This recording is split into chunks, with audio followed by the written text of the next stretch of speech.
Welcome back to the California Conversation. I'm Tess Abraham.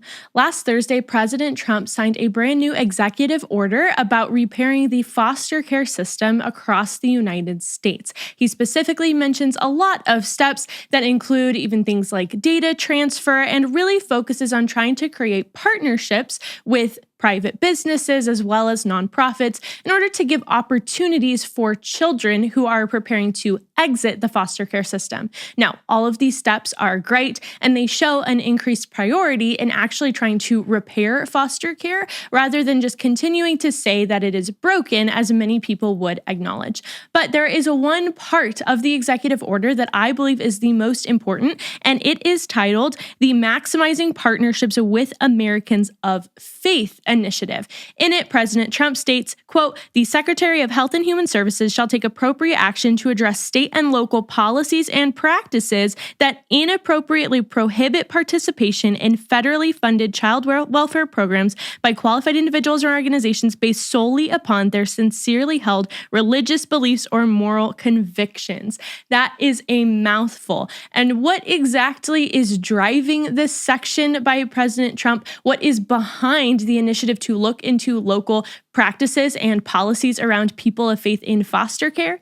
You guessed it, California. We're diving into all of it today. But before we get started, make sure to like this video, subscribe to this channel if you haven't already, and ring that notification bell so that you stay up to date on all things California politics. And if you want more information or sources cited in compiling today's episode, then you should check out the corresponding article on my website, which is linked below. All right, it is a rainy day here in Southern California. It's been raining for about a week, which is amazing because we need the rain, but also slightly depressing. But all of that aside, today we are going to dive into a topic that is very near and dear to my heart. It is one that I've been wanting to talk about on the show for so long, but none of the current events of the day have really tied into it. And finally, there is a current event with President Trump that specifically will affect California. And so we are going to dive into foster care today. Here's my question to you. Do you know about the laws in California around foster care? Do you know what you have to do in order to be eligible to be a foster parent or even to be an adoptive parent of a child in foster care? If you don't know, then you might be surprised to learn some of the laws that have been passed in recent months and years in California regarding foster parenting. It is no surprise to find that California has become increasingly hostile to Christians who are trying to become foster parents in the state, specifically within the last 3 to 5 years. Now, California is increasingly hostile to Christians in many different spaces and spheres, and we've seen that with some of the bills that we've covered when it comes to parental rights or notification from schools, that specifically with children, there's been several new laws passed that really affect a parent's ability to know information about their student, to know about their child, or to even be able to bring them up in the way that aligns with their faith and values. So again, as I said, no surprise that it would also affect something like foster care. But what am I talking about specifically? So I'm specifically referencing Senate Bill 407, which was passed in 2023. So it's still fairly recent. And this was a huge bill. What this did is it mandated that foster parents, irrespective of whether they have an LGBTQ identified child in their care, must affirm a child's chosen gender identity or sexual orientation in order to be a foster parent. And so what that law did was, starting in the beginning of 2024, any person who applies to be a foster or adoptive parent in the state of California, because to adopt a foster child, you have to become a foster parent first, even if you're only trying to adopt. So to become one of those parents, you have to take certain trainings. And some of those trainings include gender ideology, LGBTQ, trans rights, a lot of those topics. Again, not really surprising, but we're seeing it pop up more today. So you have to do those trainings. And part of that is that you have to sign and say that you will affirm a child's gender identity regardless of what you personally believe. Now, what does affirmation mean? Because you might be thinking, well, if I'm a foster parent, this child is not my own. And so in the same way that there are certain rules around discipline, or there's rules around schooling, like you can't homeschool a child from foster care if their parents want to put them in public school. So how is that any different when it comes to gender ideology? Well, we have seen in court cases and case precedent that oftentimes affirming means using their pronouns, but it also means also taking them to get gender affirming care. So things like puberty blockers, things like gender affirming surgeries and treatments. And so this starts to go far, far beyond just maybe disagreeing with a child to say, you have a different view, I have a different view. As your foster parent, this is what we're going to do in my house, but I still love you. I still accept you as you are. I still want to help support you in ways I can. It's moving more into the sphere of full-blown approval to say, I will take you to get surgeries. I will take you to get medical treatments that are going to alter your physiology. Now, this is obviously problematic for people who have deeply held religious convictions that this is wrong. And so to actually go down the route of medical transition poses harm to children, or at least poses risks that maybe parents don't want to accept at such a young age. But California does not leave any room for those personal or religious beliefs, and instead says that if you do not affirm that, and if you do not agree to approve of those activities, then you will not be approved to be a foster parent in the state. And so any person who is not aligning with gender ideology is now taken out of the foster care system. And that has included parents who have been fostering for years, faithful foster parents who have been part of the system, who've been integral to providing a safe home to children over the years. They have not been able to renew their foster care licenses to continue that practice if they don't affirm this gender ideology that California has determined they need to. So we need to understand just how insane this is, because it's truly insane. And obviously, there are First Amendment implications here. I mean, it's a flashing red sign for religious freedom and the free practice of whatever religion that you want to practice. So that is just, it's just insane. I have no other words for how they're infringing on those rights. But more than that, we need to understand the true implications of taking Christian parents out of the foster care system, specifically in California. So church attendance nationwide is under 40%. So under 40% of the entire United States actually regularly attends church. But nearly 2/3 of foster parents, so just over 65, I believe, percent of foster parents come from churches. And so this just shows that it is disproportionate compared to nationwide statistics versus parents in foster care statistics, that people in foster care tend to be more religious, at least from a higher percentage. Polling actually reports that practicing Christians are twice as likely as other Americans to foster or adopt. And they also show that Christians are the ones who disproportionately take in different groups like sibling groups, which are usually hard to place in foster care, older youth who generally are overlooked in the system, as well as children with special needs and disabilities. And if we want to get specific about the types of practicing Christians, because that is a really broad umbrella,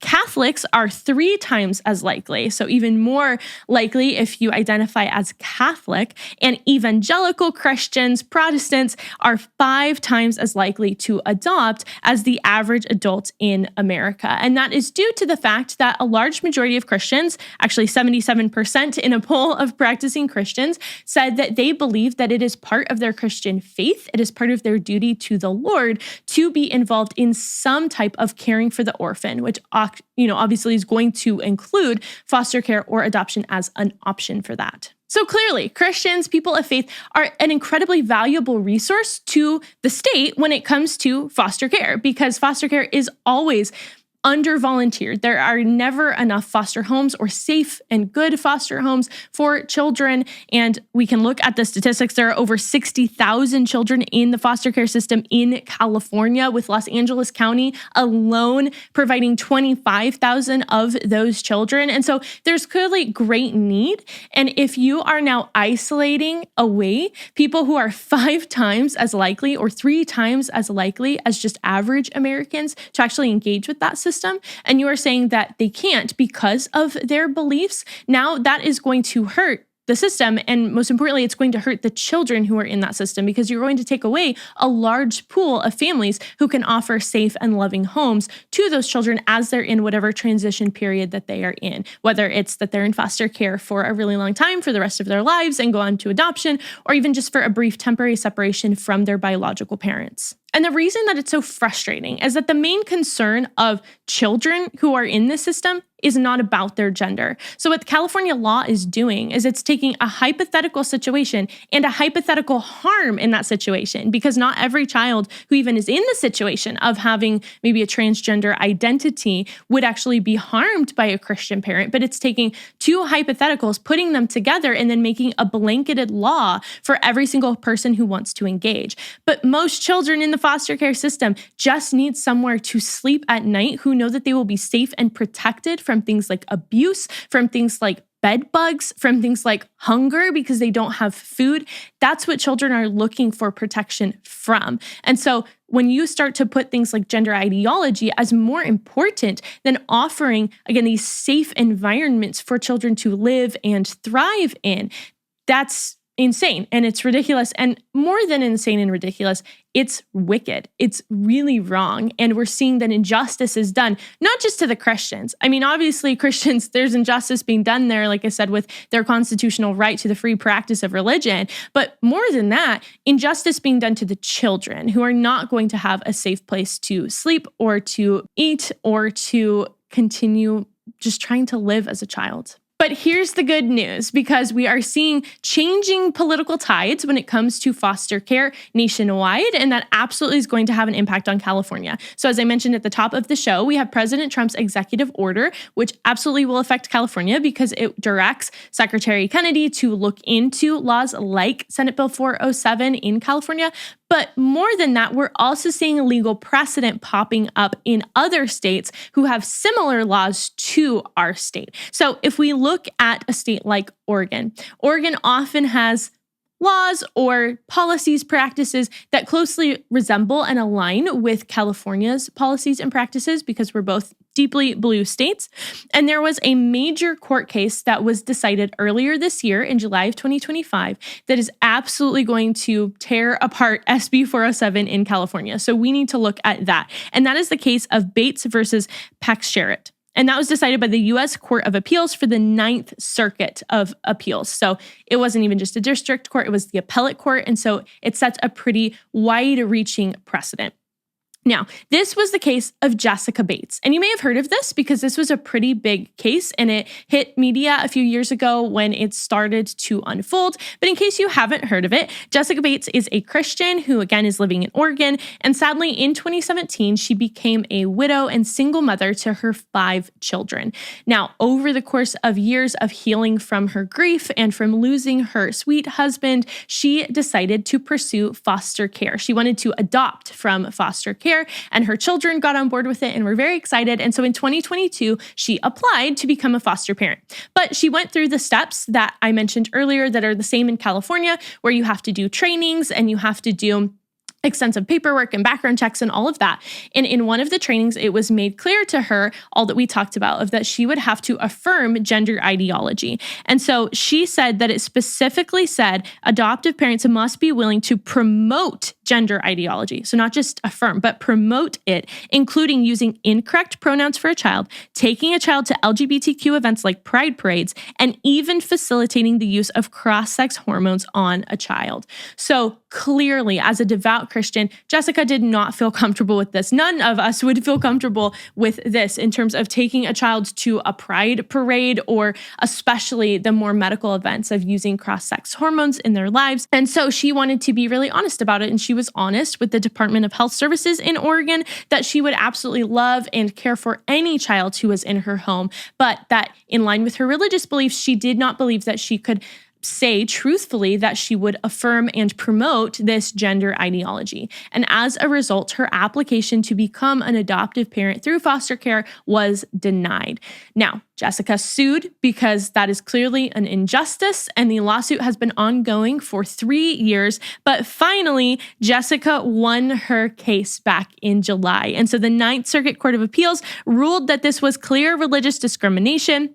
and they ordered the department to reconsider her application without the discriminatory rule that said she would have to affirm gender ideology. Listen to this excerpt from the ruling. Quote, "No one thinks that a state could exclude parents from adopting foster children based on the parents' political views, race, or religious affiliations. Adoption is not a constitutional law dead zone. A state's general conception of the child's best interest does not create a force field against the valid operation of other constitutional rights." And so, because of this court ruling, and because it specifically speaks to the same type of situation that SB 407 creates in California, certain groups like California Family Council or the Pacific Justice Institute are calling for an immediate review of SB 407 in light of the legal precedent set by this court, and they are trying to get it repealed and overturned in California, and then actually trying to get opposite laws enacted that protect specifically religious people as they try to engage in state systems like foster care and adoption. Now, with President Trump's executive order as well, it seems like they have the backing of the federal government. And so I'm sure that the federal government is aware of Jessica Bates's case, and I'm sure that that is prompting some of this action by President Trump. And so hopefully moving forward, we will have, again, Secretary Kennedy, as well as the Department of Health and Human Services, looking into laws in all states, not just California, but all states that have similar laws to California, so that we can get these laws off of the books and we can actually enact real protections of religious freedom and ultimately the well-being of children in foster care. And this battle has been hard fought. I am so thankful for groups like Pacific Justice Institute, like the ADL, like these conservative groups that represent people like Jessica Bates in order to continue fighting, because sometimes that's our only option, is to actually go through the court system. As much as it is lengthy and expensive and time intensive, sometimes the only way to get a bad law repealed is to actually take it to court so that the court can rule on it. But the good news is that you can stay alert to this and you can get through such a lengthy system if you subscribe to 7 Weeks Coffee. 7 Weeks Coffee is a family-owned company that produces high-quality coffee products that you will absolutely love, while also supporting the companies and values that you champion in your day-to-day lives. So did you know that your coffee from large distributors is often laced with mold and toxins and just so many things that you do not want to be drinking and putting in your body? 7 Weeks Coffee is completely different. Their coffee is organically farmed. It's directly sourced from farmers who they know and have a direct trade agreement with, so that it is also paid for ethically and sustainably. And then on top of that, it is low acidity, it is pesticide and mold free. And honestly, the best part of this is not just the product, even though the product is really high quality, but the best part is their mission. So did you know that at 7 weeks of development, a baby in utero is the size of a coffee bean and a heartbeat is clearly detectable? So 7 Weeks Coffee doesn't just exist to give you great coffee, although they do that, but they also exist to support life. And so that means that as a company, 10% of their sales go directly to supporting the immediate needs of pregnancy pro-life centers across America. And since being able to do this, they've been able to save thousands of unborn lives and been able to support pregnancy centers with over $1 million, which is just amazing and incredible. So if you love coffee and you love babies, then you should consider making the switch over to 7 Weeks Coffee. This is such an easy way that we can show up in the marketplace and support companies that actually share our values, rather than companies like Starbucks or whoever that we don't even know where the coffee is coming from and we know are directly opposed to our values. So if you are ready to make the switch, then check them out today and use my code TessAbraham to get 10% off of your order. That is my code TessAbraham at checkout to get 10% off your order and to support the show. But getting back to foster care, why does all of this matter? Why should we care that President Trump is taking action? Why should we follow the case of Jessica Bates in Oregon? And why should we push for the repeal of Senate Bill 407? Well, there are many reasons, I would argue, why this matters, but let me just highlight 3 reasons for you. The first is that religious liberty matters for every single person. So regardless of if you are ever going to foster or adopt a child, regardless of if you even agree with people who have different religions than you on things like gender ideology, religious liberty should be upheld for every single person because it is uniquely integrated into our democracy, into our Constitution here in America. It is a fundamental right. It's a right alongside the freedom of speech. And so in the same way that we want to protect the speech of others who maybe we disagree with, maybe we wouldn't say what they are saying, but we want to defend their right to say it, we should also want to defend the free expression of religion, regardless of if we agree with it or not, and as long as it is not harming the general public. And again, when we look at the statistics, Christians are so deeply involved in foster care. We see that they are a benefit, they are net good to the system. And so we should defend their right and their ability to engage with that system in a way that still upholds their personal convictions. And so you've heard it said before, but I'll say it again. When rights are dismantled for one group, they surely will be dismantled for another. And so whether it is out of a genuine concern for freedom or just pure self-interest, all of us should care that religious freedom is protected in every state, regardless, again, if you agree with them or not. The second reason I want to highlight is that the Bible commands us to care for the orphan. And this can look so many different ways. It doesn't mean that you personally have to engage in the foster care system. It doesn't mean that you have to adopt. But those clearly are major ways that people of faith can engage with the community around them to actually care for real orphans who are separated from their parents and need a safe place to live. And so removing the most devoted group from your foster care system base is just foolish. It's foolish for the system overall. It's foolish for the state of California. And again, it's foolish to the children who will be impacted by having a shortage of foster homes in our state, especially because our state has the largest number of children in foster care by leaps and bounds. We are far above anyone. LA County is far above anyone. And so we should not be turning up our noses at groups of people who want to love children, who want to give them good homes, and who want to raise them in line with biblical values. That is objectively a good thing. And third, a point that is very important to consider is that if the state can redefine good or safe parenting in the cases of foster children, it absolutely can and will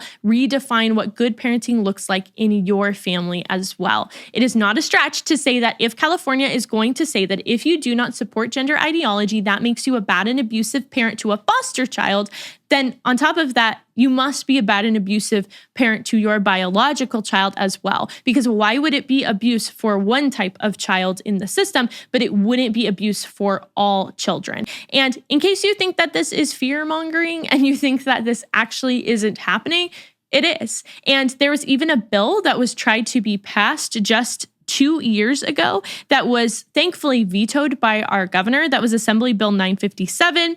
And this is where California tried to expand this logic by requiring courts to factor in gender affirmation of parents when it comes to things like custody battles. And so if custody was up for dispute in a court case, then the court would have to look at if both parents affirm the child's gender. It is still being practiced. So it might not be a law, but it's already happening in our courts. In 2020, a California Superior Court judge completely revoked all parental rights from a father who would not affirm the transgender identity of his 16-year-old son. And so what happened was this father had a 16-year-old who lived with his mother. They were getting a divorce, and the mother said that the son was transgender and that he wanted to start puberty blockers so that he would become more like a girl, which is what he identified with. Now, what's interesting is that in this case, the father wasn't even deeply religious. He just didn't want his son to start medical treatments. So he said that he was unsure. He wanted more information. He wanted to be able to go to family therapy before subscribing to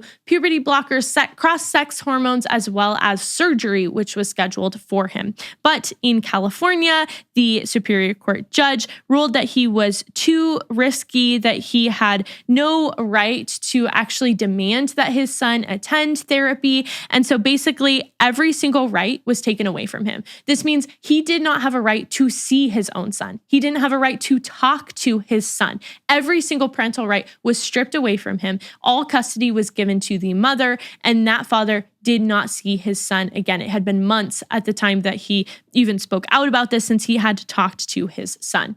This should terrify you, and it certainly terrifies me, because again, even if it's not necessarily a law on the books, we have so many laws that have created this kind of atmosphere that if you get a judge, and it's most likely that you would in a place like California or especially LA, if you get a judge who is sympathetic to transgender ideology, suddenly they can strip you of all of your parental rights just because your deeply held religious convictions or beliefs don't agree with what they believe is good and what they believe that you should be doing as a parent. And so we should never give an inch. We should care about foster care because that gives insight into what our state believes about all parenting. We shouldn't give an inch to a system that is completely dystopian. I mean, just ripping children from parents based on their religion and their religious beliefs is completely dystopian and wicked. And so we shouldn't give them any leeway to be able to build any sort of precedent to end up at that conclusion. And so really, what is the main point that I want to make to you today?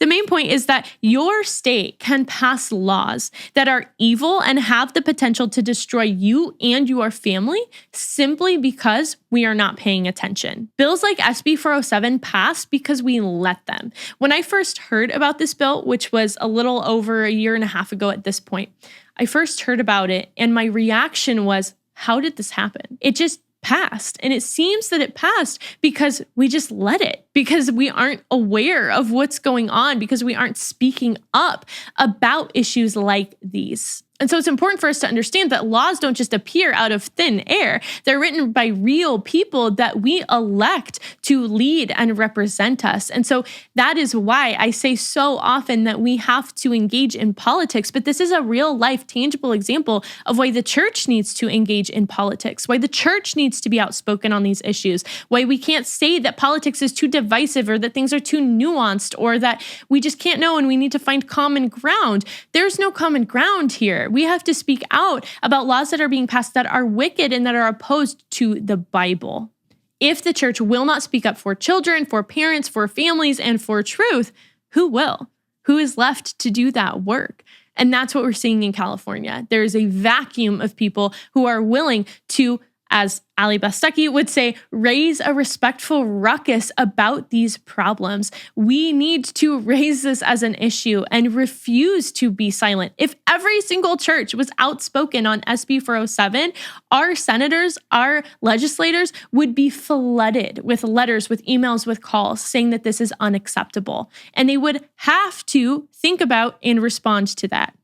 And so my final note of encouragement to you is that this is why politics matters. This is why we can't give up no matter how bleak things look. If you'd asked me a year and a half or 2 years ago when I heard about this law, what I thought would happen, if you'd asked me that I thought it could ever start to be overturned because of court precedent or because of the presidency, I would have said absolutely not. It doesn't look like California would ever change. It seems like nobody cares about us out here. It seems like people love to hate on California, but not actually try to change it. And so I would have said we are on our own and it will not be repealed. But look where we are now. We have a presidential administration who is going to look into laws like these that affect our state directly. We have a judiciary that just ruled that laws like SB 407 are completely unconstitutional and discriminatory. And so again, those political tides are shifting. The waves are turning more in our favor. And so that's why I say we can't give up on California, no matter if it looks bleak, no matter if it looks like things won't change,